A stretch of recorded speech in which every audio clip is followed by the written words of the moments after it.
गुरु महाराज की जय। जय श्री राम। आजकल का जो ट्रेंड चला हुआ है, हर आदमी अपनी दुख से इतना दुखी नहीं है जितना दूसरे के सुख से दुखी है। ये सुनने में, हम जब बड़े छोटे थे तब भी हम ये सुनते थे, ये सुनने में बहुत ज़्यादा आया है। सो हम क्या करें, हम कहते हैं कि अमुक की हमें नज़र लगी, और एक कहते भी हैं कि पत्थर पाड़ नज़र। किसी लोगों की ऐसी ऐसी नज़र होती है कि आपकी लग्जरी गाड़ी है, आपका अच्छा मकान है, आपका अच्छा वस्त्र पहना हुआ, तो आप कहते हो मेरी सेहत ख़राब हो गई, मुझे नज़र लगी। तो उसके लिए मैं छोटे सी आपको टिप्स दूंगा। अच्छा, ये भी बात है, हम संस्कृत जानामि प्रंच अत्र संस्कृत संभाषणम न कुर्मः। मैं यहाँ पर संस्कृत की भाषा नहीं बोल रहा हूँ। अगर मैं संस्कृत बोलूँगा तो लोगों को समझ नहीं आएगा। सो मैं सिंपल, बिल्कुल नॉर्मल भाषा में आपको बता रहा हूँ। मानो कि आपको लगता है कि हमें कहीं नज़र लगी, या हमारे घर को नज़र लग गई है, या हमारी गाड़ी भवन वाहन को नज़र लग गई है, तो क्या करें? सबसे पहले आपका नेगेटिविटी का जो स्रोत होता है, या घर में नेगेटिविटी आ गई, जो ओपरा आ गया, या स्वप्न आ रहे हैं, या हमें रात को दबाव पड़ता है, ऐसे-ऐसे सिम्पटम आते हैं, या कई बार बॉडी में जो लोगों के दाग पड़ जाते हैं, नीले, वाइट, लाल, ऐसे अलग-अलग काले धब्बे पड़ जाते हैं, या घर में खून के छिट्टे पड़ जाते हैं, और कई ऐसी मिलती-जुलती बातें जो लोगों के साथ होती है। अक्सर लोग हमारे साथ शेयर करते हैं कि हमारे साथ ऐसा-ऐसा हो रहा है। तो उसके लिए सिंपल सी एक मैं टिप्स आपको बता रहा हूँ। आप एक काँच की कटोरी लीजिए, उसको खाली को पहले धूप लगाइए, और एक दिन पूरी धूप लग गई, संध्याकालीन उसको उठा के अंदर रख लीजिए। अगले दिन मॉर्निंग में उसमें पूरा नमक भर दो, पैरेलल हो जाए उसके पूरे ऊपर के किनारों तक। अब उसमें 5 लौंग रखिए, और एक छोटा-सा कपूर का टुकड़ा रखिए।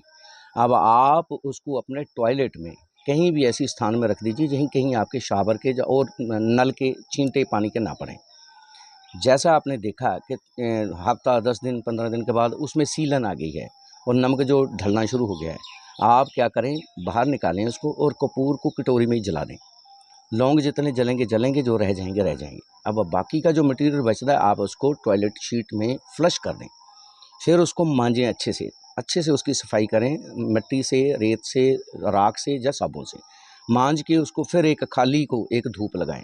नेक्स्ट डे फिर उसको ये बीच में नमक भरें, फिर एक धूप लगाएं, और फिर उसमें सेम प्रोसेस आप जो है 5 लौंग और एक कपूर का टुकड़ा रख के आप फिर टॉयलेट में रख दें। सेकंड, अगर आपको लगता है कि हमारी गाड़ी को नज़र लगी है, बार बार एक्सीडेंट कर रही है, या आपका कहीं दीवार फट रही है, या कहीं अनायास ही आपके घर में पीपल के वृक्ष पैदा हो जाते हैं, ये सारी नेगेटिविटियों की निशानी होती है। हालांकि पीपल जो ब्रह्म स्वरूप है, पूजनीय है, बट घर की किसी दीवार में कोने में उगना उसका अशुभ माना जाता है। उसके लिए भी मैं आपको एक अलग वीडियो दूंगा। तो नज़र उतारने के क्या करें हम, मंगलवार का दिन हो या शनिवार का दिन हो, सिंपल आप एक नमक की मुट्ठी को पकड़ें, भर लें, और अपना सांस अंदर को रोकें, और किसी भी जातक को जिसको लगता है आपको आपका बेटा, भाई, बहन या पुत्र, पति, उसको नज़र लगी है, आप उसके सर से नीचे को 7 बार उतार लें, या उसके राइट कान से लेफ्ट कान की ओर सर से एंटी क्लॉक 7 बार घुमा करके सांस जो है उस मुट्ठी के ऊपर छोड़ दें, या तो उसको फ्लश कर दें, यहाँ कहीं उसको उजाड़ जगह कहीं आपके पास हो, खाली जगह पड़ी हो, वहाँ पर फेंक लो। दूसरा, फिर भी आपको लग रहा है कि कोई फ़र्क नहीं पड़ रहा है, तो फिर 5-7 लाल मिर्ची लेंगे, डंडी वाली, या डंडी ना भी हो चलेगा लेकिन साबुत हो, उसको सरसों के तेल से बिल्कुल अच्छे से चुपड़ लें। सेम प्रोसेस, थोड़ी सी अग्नि प्रज्वलित कर लें किसी पात्र में, और उसके एंटी क्लॉक 7 बार घुमा के जहाँ सर से पाँव की तरफ 7 बार उतार करके वो मिर्ची जो है उस अग्नि में जला दें। अगर तो स्मेल आ रही है, तब समझो नज़र चाल नहीं है, कोई नेगेटिविटी नहीं है। अगर आपको कोई भी स्मेल नहीं आई, तो 110% कि उस जातक के ऊपर नज़र बड़ी भारी लगी हुई है, जहाँ किसी नेगेटिविटी का पहरा है। सो और ये छोटी-छोटी आपको टिप्स मैं देता रहूँगा, और इन टिप्स के लिए आपसे गुजारिश है कि आप इस चैनल को सब्सक्राइब करो, लाइक करो, कमेंट और शेयर ज़रूर करो। बेल आइकन को दबाना मत भूलिएगा। डिस्क्रिप्शन में मेरा नंबर लिखा है।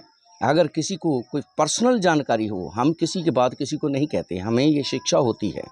सो बिल्कुल निसंकोच होकर के आप मेरे से बात कर सकते हो, और मैं बिल्कुल आपको उसका पूर्ण सलूशन दूंगा, और आप इन फ्यूचर बहुत रिलीफ महसूस करोगे। गुरु महाराज की जय। जय श्री राम।